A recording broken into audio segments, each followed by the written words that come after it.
So after watching the Once and Future Flash, the Flash season 3 episode 19, I am more than convinced now that Savitar is not HR. Savitar is not Wally West. Savitar is not Barry Allen. Savitar is not Julian. Savitar is not Eddie Thorne. But Savitar is indeed Ronnie Raymond. That is my number one choice. Why? Because if you have watched the episode, careful for spoilers if you have not watched the latest episode of The Flash, but at the very end, Savitar takes off his armor. We did not see who it was, but Caitlin, aka Killer Frost, was able to grasp his identity. And immediately after he showed her his identity, she switched from not trusting him to trusting him, because just before Savitar revealed himself to Caitlin, she was skeptical about trusting Savitar. But the moment his armor came off and she had a good look at his face, she turned. She trusted him. But why did Caitlin turn immediately after Savitar revealed himself to her?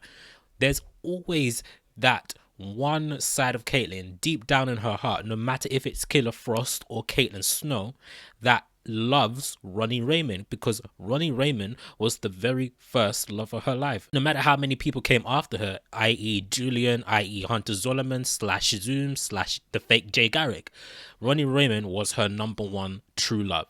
So it will make sense that if she sees Ronnie now back from the dead, presumably, she would definitely come to him because she loves him. She loves him so much.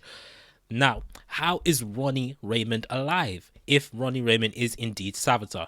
Well, my guess is that when Ronnie Raymond died at the very first episode of season 2, he didn't actually die.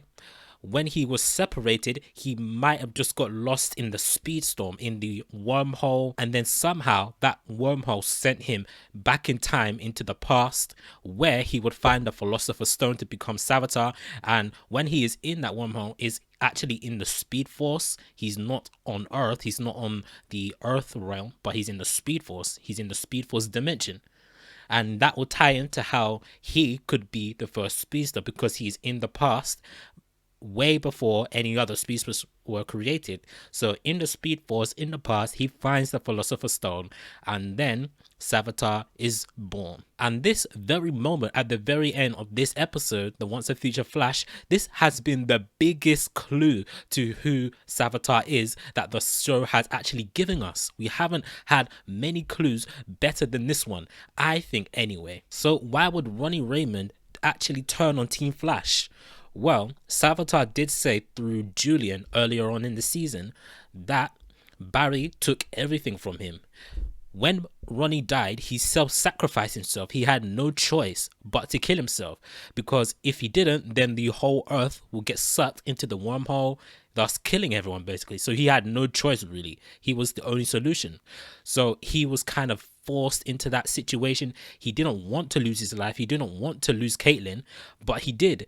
And after he lost Caitlin, he probably saw that Caitlin had moved on from Ronnie, because now we know that Caitlin likes Julian. She did like Zoom, aka Jay Garrick, and those were after Ronnie. Those were after Ronnie died. So Ronnie feels betrayed. Ronnie feels that Barry basically took everything away from him by putting him into that position where he had to sacrifice himself, therefore losing Caitlin. So what do you guys think about this big cliffhanger at the end of the Once and Future Flash episode? Let me know what you think. Who do you think Savitar is now that Caitlin, aka Killer Frost, has turned onto Savitar's side after he revealed his identity to her? Let me know what you guys think. Share thoughts down below in the comments. If you like this video, give this video a thumbs up, share this video with your friends, subscribe to my channel if you're new, and I'll see you guys later for more videos.